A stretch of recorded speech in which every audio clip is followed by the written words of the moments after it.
Now, Tamara, very interested to know in your personal journey into the career that you now have.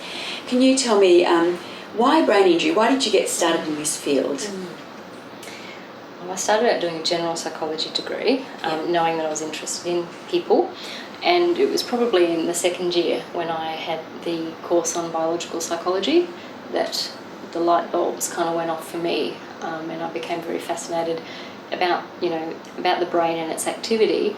And around the same time I actually started working and volunteering initially for an organisation of adults with intellectual disabilities. And through those experiences and spending time with these adults, I realised that there were some people there who had injuries that had occurred after their childhood. So some people there had genetic conditions and congenital conditions, but there was a group of people that just seemed really quite different to me. And I realised that we had to modify our program for these people. And then I came to the realisation that they actually shouldn't have been in that centre or that program. And when I found out about their histories, I realised that they had actually had typical development, into adolescence, and then had these quite catastrophic injuries, and that they were, due to resource, in the welfare system, there were no specialised programs for people with acquired brain injuries. So I think as a young student that really struck me, because many of them were my age, and it just really made me think, gee, this is an area I would really like to get into and see if I can do something that improves these people's outcomes. And who's influenced you most in your career, do you think? Oh gosh. Well, certainly some of the people I worked with very early on, they weren't psychologists necessarily, so they had an early influence, but I think throughout my study it's been some of the people in this CRE, to be quite honest. So some of the trailblazers, people like yourself, Robin, Jenny Ponsford, Vicky Anderson, and also meeting people like Barbara Wilson overseas and getting an idea of what models of care and rehabilitation are out there. And I think some of the really courageous people that haven't kind of just taken no for an answer and have really pushed the boundaries with their research and clinical practice. Okay, great. And do you have any research interests outside of traumatic brain injury? I do actually. That are becoming quite big programs. So as well as traumatic brain injury, I'm also interested in the effects of stroke, brain tumour and dementia.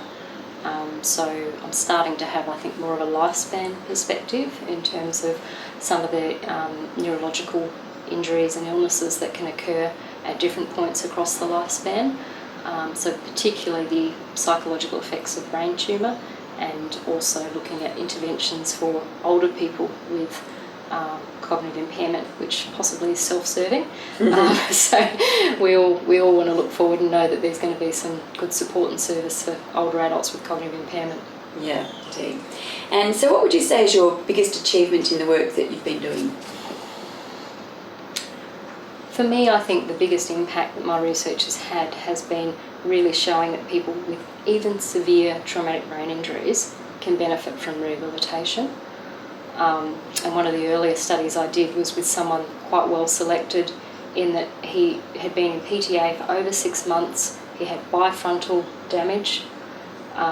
So on paper his prognosis looked really poor, but he really wanted to return to work, and he didn't kind of let go of that goal. And so we trialled our metacognitive strategy training approach with him, because I thought if we can have some gains here, we can help a lot of people. And we helped him to return to work 16 hours a week, which he's sustained for many years through metacognitive skills training. So that's where I think you challenge the myth that people with severe TBI can't benefit from rehab, because it's simply not the case. Right, okay. And what do you think has made you successful throughout your career? Well, I can't deny that hard work is up there, and being a bit of a conscientious sort. I think I've had some good fortune to have some great mentors along the way that have kind of pointed me in the direction. So I think kind of building a team around me and working with like-minded people that have that shared passion and compassion for people with brain injury.